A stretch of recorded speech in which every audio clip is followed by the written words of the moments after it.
Et de Saint-Hyacinthe-Bagotte. Monsieur le Président, dans la mise à jour économique, Ottawa parle d'aider les industries les plus touchées par la pandémie. Parfait. Mais encore une fois, pas un mot sur l'aérospatiale alors que les avions sont cloués au sol depuis 8 mois. C'est vraiment décourageant.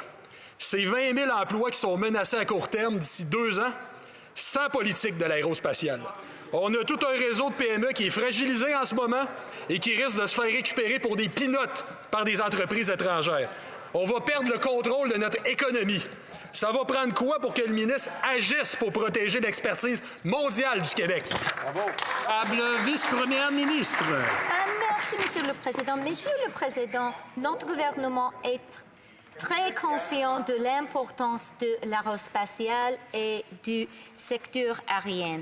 Pour cette raison, dans la mise à jour économique hier, on a promis 206 millions de dollars sur 2 ans pour soutenir transports aériens régionaux, 186 milliards de dollars pour aider les petits aéroports, 500 millions de dollars pour aider les grands aéroports et nous sommes maintenant en train de discuter avec les grandes lignes aériennes.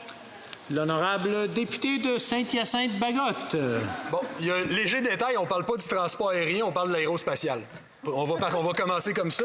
Ça fait des mois qu'on entend qu'il va y avoir une solution. Mais pas un mot sur l'aérospatial dans le discours du trône, pas un mot sur l'aérospatial dans la mise à jour économique. À un moment donné, le silence est éloquent, Monsieur le Président. Si, là, la vice-première ministre nous dit qu'elle travaille un plan, bon, visiblement, elle travaille tout seul, parce que du côté de son boss, on n'est pas si intéressé par ça. On s'en balance, l'aérospatiale. Si son boss est en train d'abandonner le premier secteur d'exportation au Québec, coudon, est-ce que les défenseurs de l'aérospatiale sont à ce point isolés dans ce gouvernement? L'honorable vice-première ministre. Merci, Monsieur le Président. Les exportations du tout le Canada, incluant absolument du Québec, sont très importantes pour notre gouvernement.